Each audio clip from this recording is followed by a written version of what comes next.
Now, in the year 1619, Britain sent its first batch of black slaves to America. The seeds of racism were planted in the present-day United States. And now, 400 years later, George Floyd has been killed in Minneapolis in the US. He was not the first black man to lose his life to police brutality, but his death has triggered a movement against racism the world over. Protests erupted in the United States. There was rioting. It spread beyond American shores. It reached the United Kingdom. From London to Bristol, from Manchester to Nottingham, thousands took to the streets of the UK to say, enough is enough. Thousands rallied in support of the Black Lives Matter movement in London. Some protesters tussled with the police. 8 police officers were injured. 12 people were arrested. People also gathered on the street outside the US Embassy. Protesters demanded justice for George Floyd. Some said the UK is not innocent.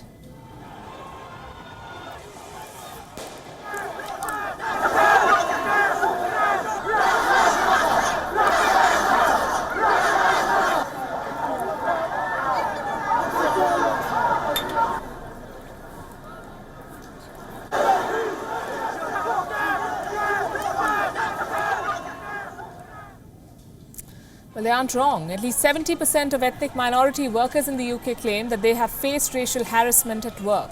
60% say that they've been subjected to unfair treatment by their employer. This is according to a survey on racism at work. Clearly, the UK is no saint when it comes to racism. Quite the opposite, in fact. Thousands have been protesting against Britain's colonial legacy. In London, protesters defaced the memorial of Britain's wartime Prime Minister, Winston Churchill. Activists surrounded the monument, chanting, "Churchill was a racist." The same words were spray-painted below Churchill's statue. Dispersal orders were issued in the city of Manchester after protesters threw bottles at police officers. By Sunday evening, cops in riot gear took positions across the city. In the county of Warwickshire, protesters closed a highway. In Bristol, demonstrators tore down a statue of 17th century slave trader Edward Colston. People cheered and kneeled on the statue. It was then rolled through the streets before being dumped in water.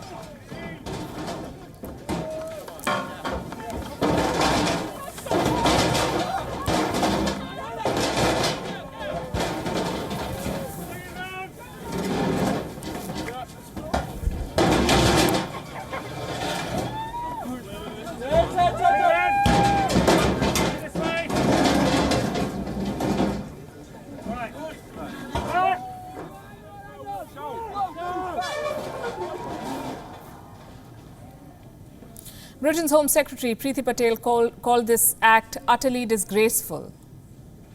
This is what the Prime Minister tweeted. Boris Johnson said, "The demonstrations have been subverted by thuggery." He said, "People have the right to protest peacefully, but those responsible for the violence will be held to account." And speaking of those being held to account, across the Atlantic, an editor was forced to step down over a piece endorsing military crackdown. The opinion editor of the New York Times, James Bennett, resigned over the weekend. His crime? He allowed the publication of an article by Senator Tom Cotton. Tom Cotton is a Republican, a man who said that the military should be used to control the protest in the US.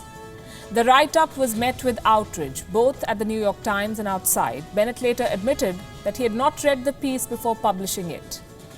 We say this is classic hypocrisy of the New York Times, a newspaper that gave space to terrorists, a newspaper that has published articles written by a Taliban deputy leader, a newspaper that has run a podcast by an ISIS leader, has sacked an editor for publishing a Republican senator's opinion.